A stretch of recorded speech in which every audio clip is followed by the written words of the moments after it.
Absolute resonance के इस episode की शुरुआत में हम देखते हैं कि लीलियो जो होता है इसने अर्बोरियल बाइंडिंग्स का इस्तेमाल करके काफी सारी रूट से दूसरी बेइज़बान के ऊपर अटैक कर दिया होता है, लेकिन दूसरी बेइज़बान जो है बड़े आसानी से इन्हें काटते हुए कहता है कि क्या तुम मुझे इतनी घटिया सी चीज से बांधना चाहते हो। जबकि सब लीलियो जो होता है खुश होते हुए स्पेशल तरीके के वाइन्स को इसकी तरफ भेजते हुए कहता है कि 4th ग्रेड की जो अर्थ रेजोनेंस है इसके लिए वास्तव में दूसरी बेइज़बान के लिए किसी भी तरह की परेशानी खड़ी कर पाना मुश्किल है, लेकिन ये तो बस अभी शुरुआत ही है। और हम देखते हैं कि ये जो स्पेशल तरीके की वाइन होती है ये दूसरी बेइज़बान को काफी बुरी तरीके से हिट करते हैं और इस चीज को देख के दूसरी बेइज़बान खुद भी हैरान होता है और सोचता है कि आखिर अचानक से ये वाइन इतनी ज्यादा स्ट्रॉन्ग और हैवी कैसे हो गई। और ऐसा लग रहा है जैसे कि ये tiger general resonance art heavy water art है। और जब ये सारी चीजों के बारे में सोच ही रहा था कि तभी पीछे से एक वाइन काफी बुरी तरीके से इसे हिट करती है और ये जो वाइन होती है किसी चाबुक की तरह इसके हाथ पे पड़ी होती है, जिसकी वजह से इसके शोल्डर पे भी कट लग गया होता है। और अभी तो ये बस एक ही से जख्मी हुआ था कि तभी और भी सारी वाइन्स इतनी ही स्ट्रॉन्ग वाली इसी की तरफ आ रही होती हैं। और फिर क्या था, इन वाइन्स और दूसरी बेइज़बान के बीच में काफी घमासान सा युद्ध शुरू हो गया होता है। जबकि लीलियो सोचता है कि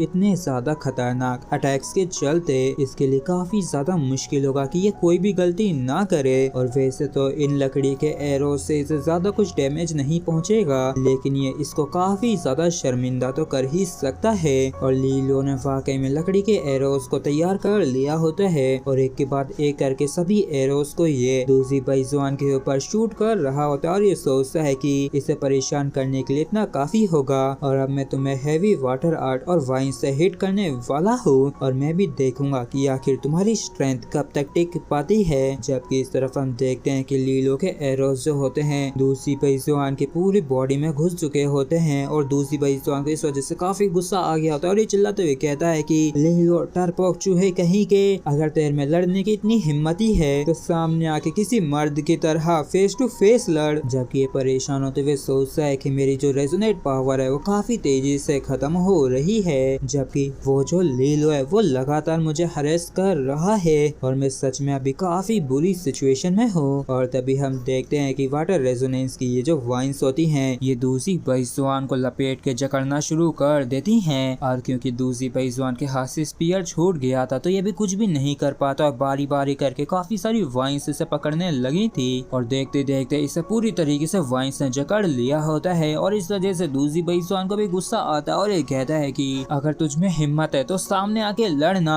क्या डरपोकों की तरह पीठ पीछे अटैक कर रहा है। और क्योंकि दूसरी बेइज़बान चिल्ला चिल्ला के अपना मुंह बचा रहा होता है इसलिए लीलियो जो होता है एक वाइन को लेता है और इसके मुंह में ठूस देता है और इस वजह से दूसरी बेइज़बान भी बेचारा कुछ भी नहीं बोल पाता है। और लीलियो सामने आते हुए कहता है कि देखो मैं तो यहीं पे हूँ और मैंने सुना कि तुम मुझे हिम्मत की बात कर रहे थे और मुझे चैलेंज कर रहे थे फेयर मैच के लिए, तो लो मैं आ गया, चलो एक फेयर मैच करते हैं। और इस चीज को सुन के दूसरी बेइज़बान को और भी गुस्सा आ जाता है, लेकिन ये चाह के भी कुछ भी नहीं बोल पाता है। जबकि लीलियो जो होता है इसके जले पे नमक छिड़कते हुए कहता है कि ये वाकई में काफी ज्यादा दुर्भाग्य की बात है कि दूसरी हाउस और लोलेन हाउस के यंग लॉर्ड्स के बीच का जो पहला मैच है वो बिना किसी मजे के खत्म हो गया, वो भी बस डरपोक दूसरी बेइज़बान की वजह से। और लीलियो की इन बातों पे चाह के भी दूसरी बेइज़बान कुछ भी नहीं कर पाता है और इसी वजह से गुस्से में आके दूसरी बेइज़बान जो है काफी देर तक छटपटा रहा होता है और कुछ देर तक फड़फड़ाने के बाद ये आखिरकार बेहोश हो जाता है।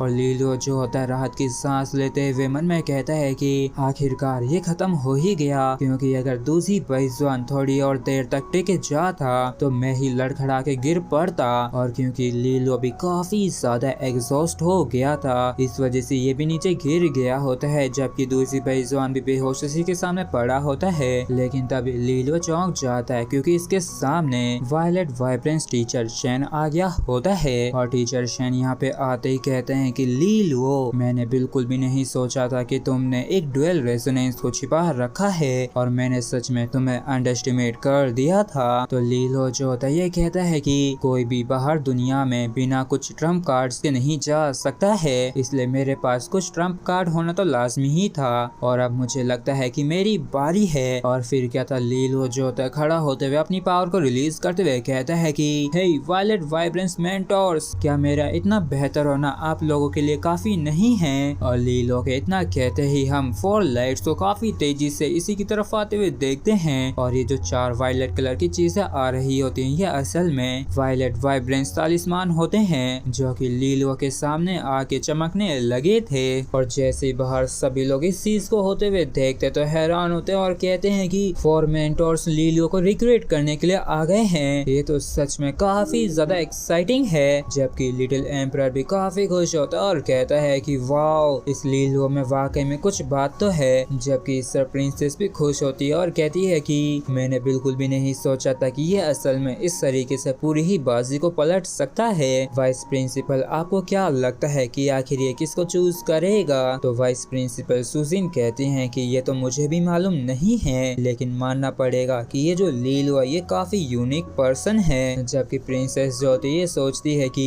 लीलो पूरे समय दूसरी बेइज़्ज़ान से इधर उधर भागता रहा, लेकिन इस दौरान ये दूसरी बेइज़्ज़ान को अपने एरो से भी जख्मी करता रहा। और वाकई में लीलो जो है ये पूरी तरीके से जियांग क्विंग का विपरीत है और इससे किसी को कन्विंस करने की जरूरत नहीं है या फिर हराने की जरूरत नहीं है, क्योंकि अगर इसका अपोनेंट गुस्से के मारे मर भी जाता है तब भी ये इसके लिए तो एक जीत ही होगी। ये सच में काफी अनोखा है। और जैसे ये 4 वायलेट वाइब्रेंट तालिस्मान टोकन्स लीलो के सामने आते हैं तो लीलो कहते हैं कि मेंटोर शेन, देख के ऐसा लगता है कि इस लीलो की अब भी थोड़ी बहुत तो वैल्यू है। और इस चीज पर टीचर शेन भी कुछ भी नहीं कह पाता है, क्योंकि जब शुरुआत में इसने लीलो को ऑफर किया था तो लीलो ने इसके ऑफर को ठुकरा दिया था। तो इसने भी कह दिया था ना कि इसमें कोई भी खास बात नहीं है और अगर ये इनके ऑफर को ठुकरा देता है तो बाकी के 4 मेंटर्स जो हैं वो भी शेन के खिलाफ जाके इसे चूज नहीं करेंगे। लेकिन अब तो लीलो को चारों ही मेंटर रिक्रूट करना चाहते हैं और लीलो इस तरफ कहता है कि मेंटर्स प्लीज मेरा मार्गदर्शन कीजिए और बताइए कि आखिर मुझे कैसे चूज करना चाहिए। और तभी एक मेंटर कहती है कि मेरा नाम जी चैन है और यहाँ पे जो चारों हैं ये सभी ही तुम्हारे लिए अच्छा करेंगे, लेकिन इनकी तुलना में मेरे पास एक एडवांटेज है कि मैंने देखा है कि वो जो शेन जिन सियाओ है उसमें बिल्कुल भी विनम्रता नहीं है और आज उसने साबित कर दिया है कि वो एक सही इंसान नहीं है। तो लीलो भी इनकी बातों को सुन के हैरान होता है और कहता है कि क्या इस मेंटर की शेन जिन सिया के खिलाफ कोई गर्ज है। और इसके साथ ही फ्रेंड्स हमारा एपिसोड यहीं पे खत्म होता है। अगर आप लोगों को वीडियो अच्छा लगा हो तो प्लीज चैनल को सब्सक्राइब और वीडियो को लाइक करना बिल्कुल भी ना भूलें। Thank you.